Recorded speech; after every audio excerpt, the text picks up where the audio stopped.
Hola, ¿qué tal, hermanitos en Cristo? Muy buenas tardes tengan todos ustedes. Vamos a meditar. Estamos aquí para ver lo que es la teología del cuerpo, parte 4. Vamos poco a poco, pero desde luego hemos estado implementando algo, algún canto nuevo para aquellos que me conocen y alguien dice, ¿a poco este señor canta? ¿A poco toca la guitarra? Sí, sí toco la guitarra. Pero además el Espíritu Santo me ha dado algunos cantos como este. Este no lo vas a escuchar todavía en ningún lugar hasta que pues, salga en YouTube. Son cantos nuevos, se llama Vamos a Evangelizar. Así es que empezamos. Es una alabanza. Podemos aplaudir.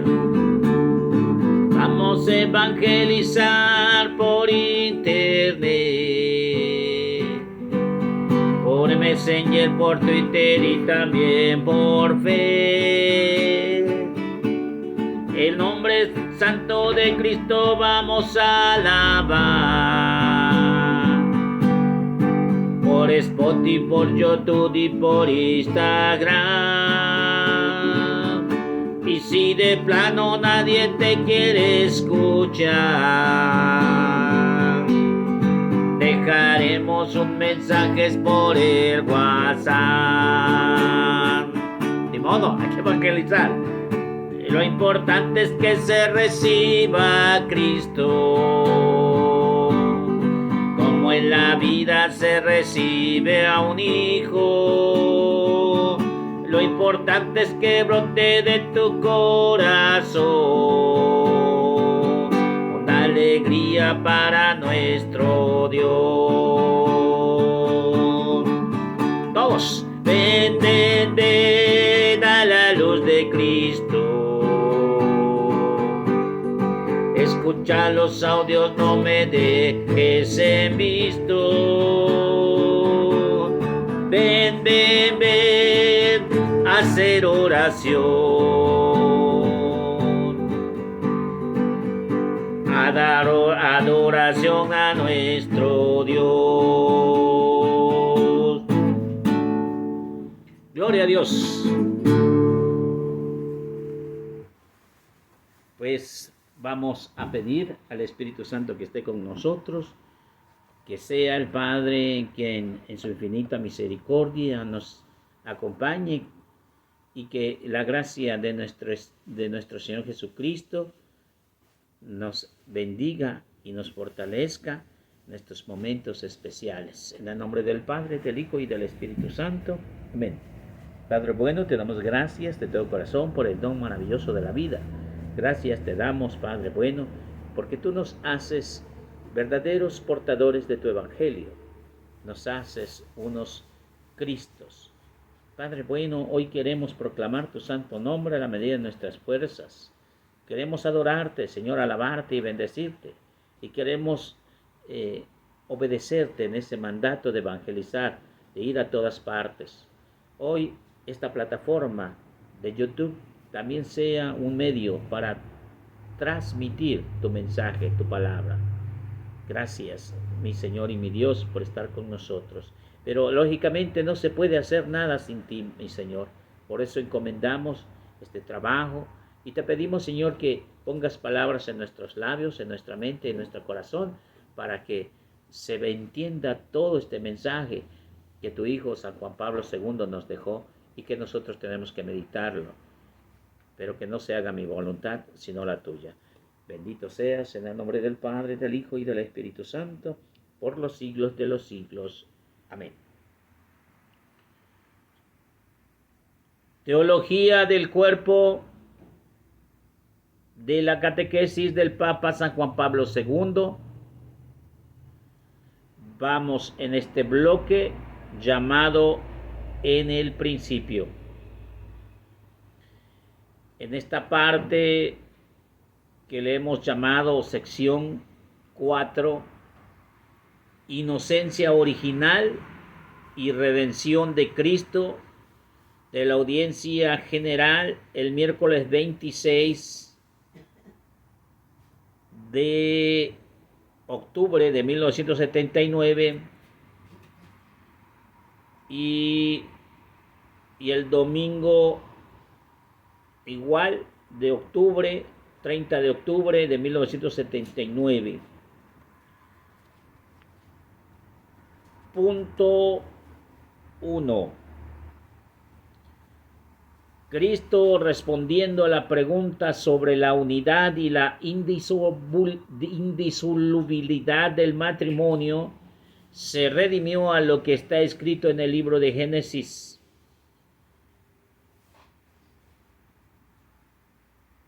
Sobre el tema del matrimonio. En nuestras dos reflexiones presentes hemos sometido a análisis tanto al llamado texto eloísta, Génesis 1, como el texto yavista, Génesis 2.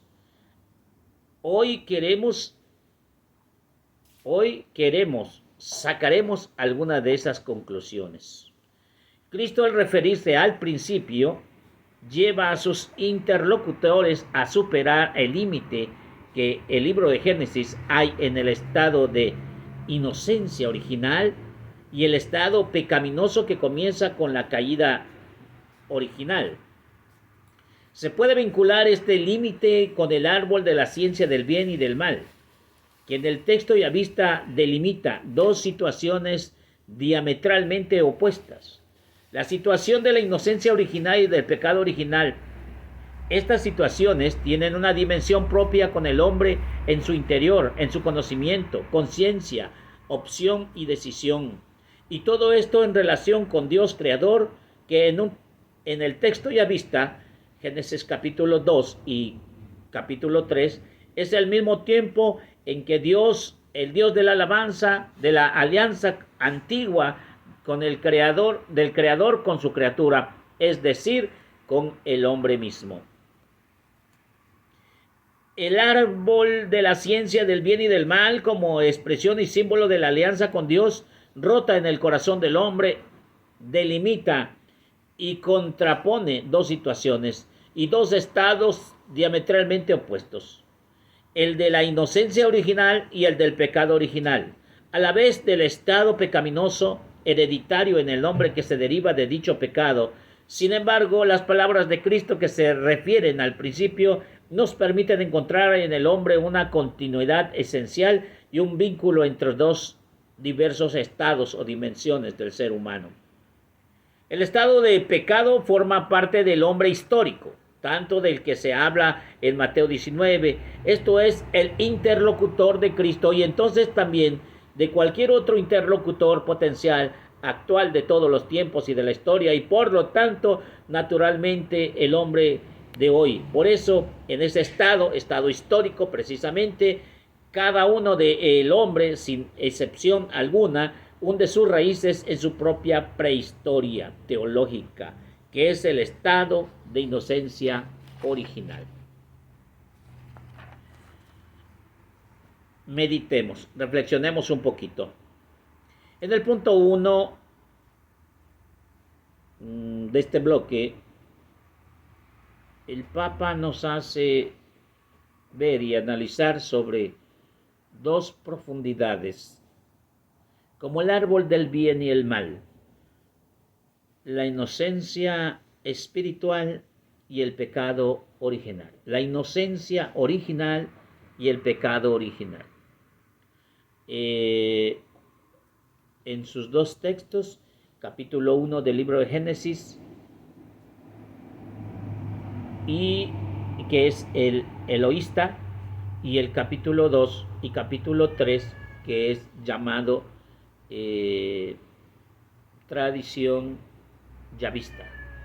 ¿Por qué hemos dicho que la tradición yavista es cuando se menciona a Dios con el nombre de Yahvé y eloísta con el nombre de Elohim? Y que ambas, aunque hablan de lo mismo, son totalmente diferentes, tienen dimensiones totalmente opuestas.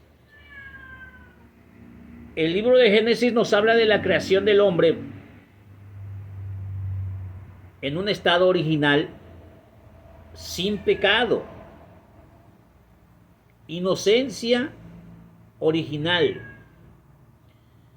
hace como un mes aproximadamente, me llamó un hermano que hace oraciones, rezos, novenarios, levantadas de cruz por los difuntos, y me decía que procede porque ahora ha muerto un niño inocente, tendría a lo mucho 2 años. Yo le dije, hemos estado viendo a través de Escuela de Pastoral lo que es inocencia original.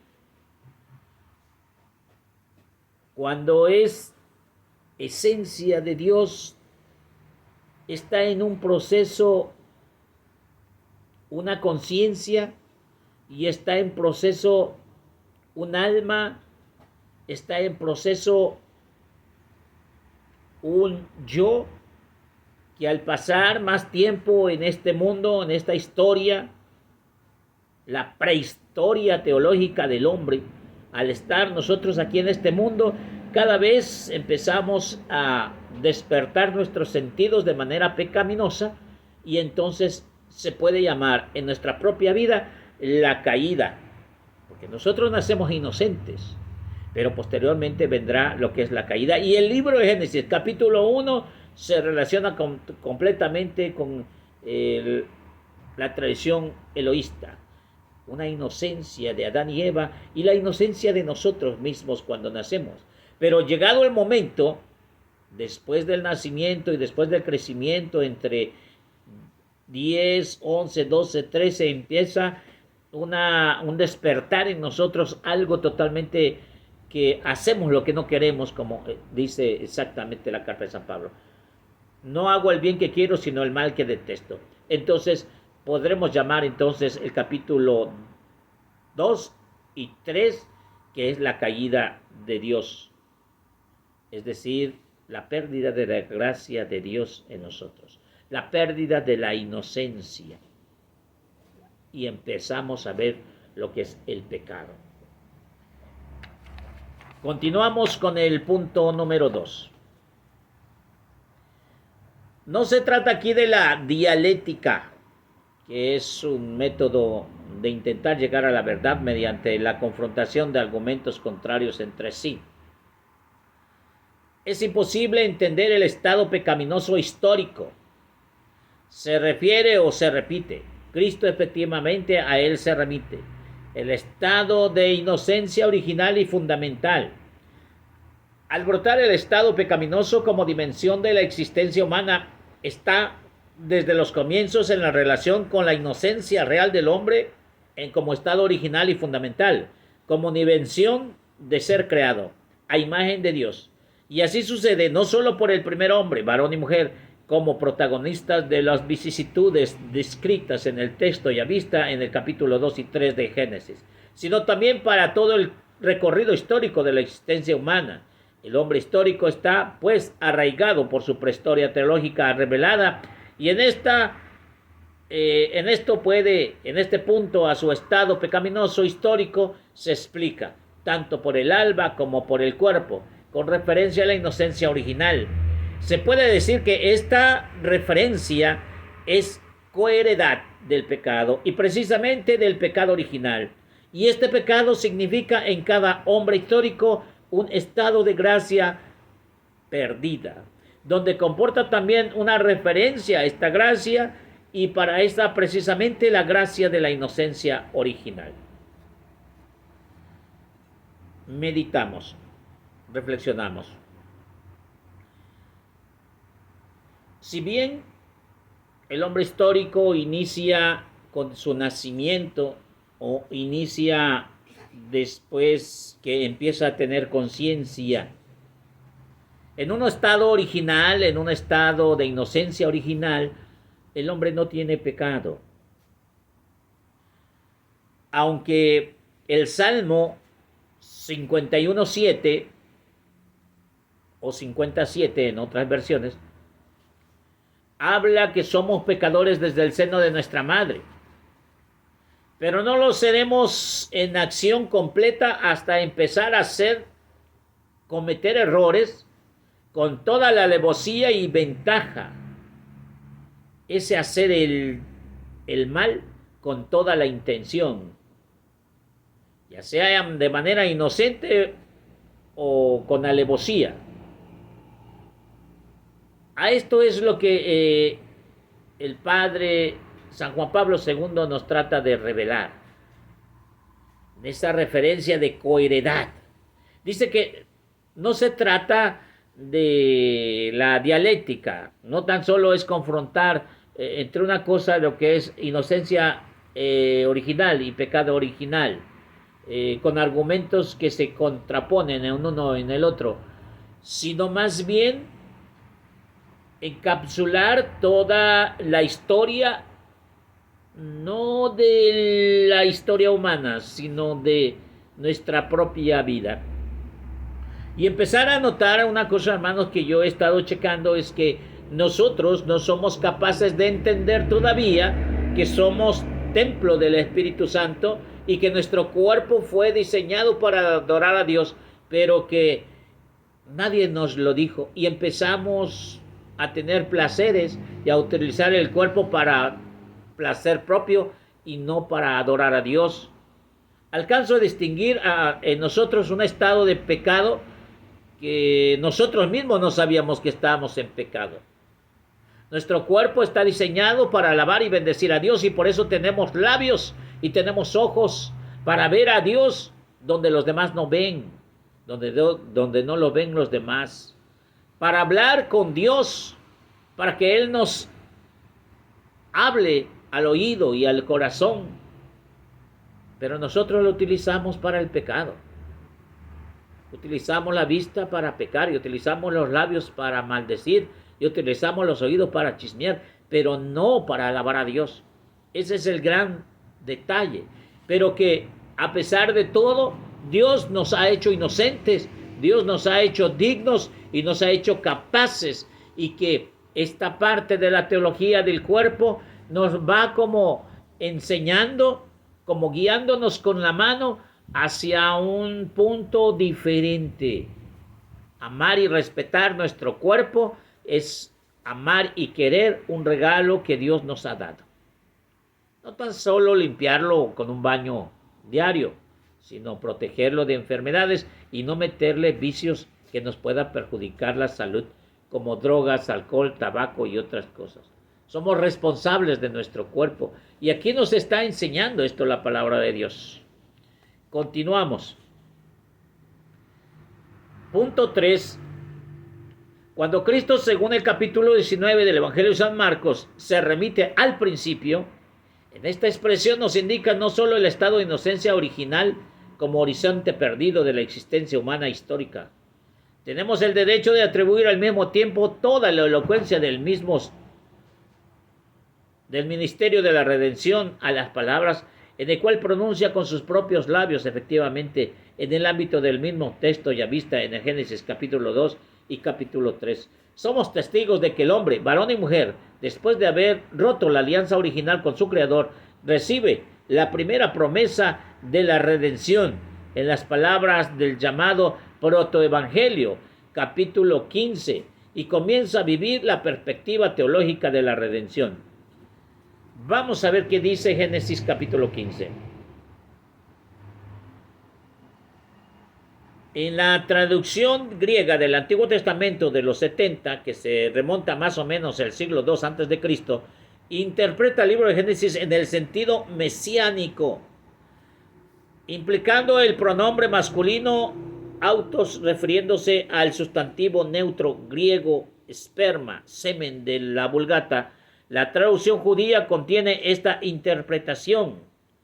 Las exegesis cristianas, comenzando por San Irineo, en sus sermones, ve este texto como protoevangelio que preanuncia la victoria sobre Satanás traída por Jesucristo, aunque en los últimos siglos los estudiosos de la Sagrada Escritura hayan interpretado la diversamente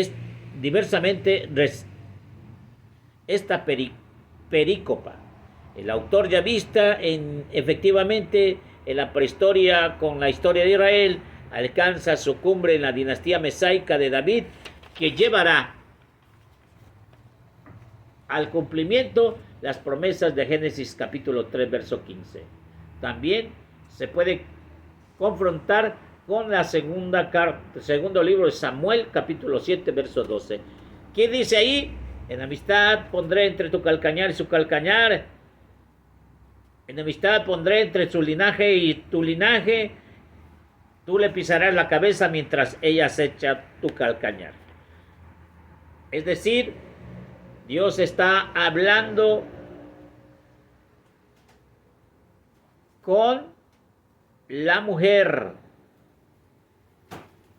y le dice que enemistad pondrá entre el linaje de la mujer, los hijos de Dios, y los hijos de la serpiente, los hijos del demonio, y que la descendencia de la mujer le pisará la cabeza mientras que ésta acecha el talón o el chamorro, no sé cómo le quieran llamar, mientras la serpiente se enrosca. Así, el hombre histórico, tanto el interlocutor de Cristo hace en el tiempo de que habla Mateo como el hombre de hoy, participa de esta perspectiva, que participa no solo de la historia del estado pecaminoso humano como sujeto co-creador. Por lo tanto, esta no solo ha cerrado a causa de su estado pecaminoso respecto a la inocencia original, sino que está al mismo tiempo abierto hacia el ministerio de la redención cuerpo, lo permita sobre todo con la experiencia. A la luz de las mencionadas consideraciones fundamentales, tenemos pleno derecho de abrigar la convicción en esta nuestra experiencia histórica. Debe, en cierto modo, detenerse en los umbrales de la inocencia original del hombre, porque en la relación con ella permanece inadecuada. Sin embargo, a la luz de la perspectiva de la redención del cuerpo, garantiza la continuidad y la unidad en el estado hereditario del pecado del hombre y la inocencia original, aunque esta inocencia haya perdido históricamente de modo irremediable. También es evidente que Cristo tiene al máximo derecho de responder a la pregunta que le propusieron los doctores de la ley y en la alianza, como leemos en San Mateo capítulo 9, verso Mateo capítulo 19 y con Marcos capítulo 10, en la perspectiva de la redención sobre la cual se apoya la misma alianza. Si ustedes hacen memoria de lo que hemos estado meditando sobre el Evangelio de San Mateo, es un diálogo que tiene unos hombres con respecto a lo del matrimonio. Jesús, más bien aquellos hacen una pregunta y les dice que si es lícito abandonar a una mujer. Jesús les dice que no. Por eso alude a esa palabra que dice: en el principio Dios hizo al hombre.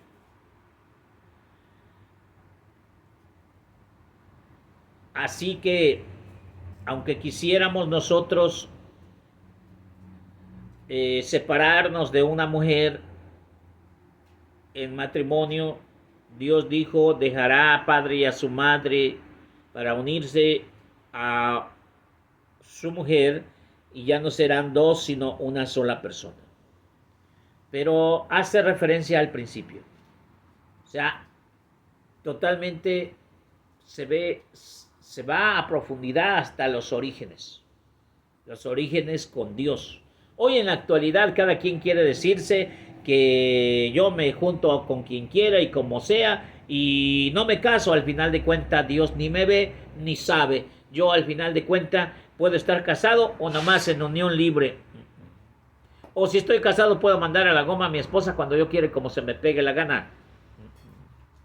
Al final de cuentas, yo también soy ser humano, tengo sentimientos y yo como hombre puedo enamorarme de otro hombre. Yo como mujer puedo enamorarme de otra mujer. Por eso Dios está mencionándonos al principio, Dios los creó hombre y mujer. Se tienen que casar entre hombre y mujer, casados en matrimonio, en unión, en alianza, no como se te pegue la gana.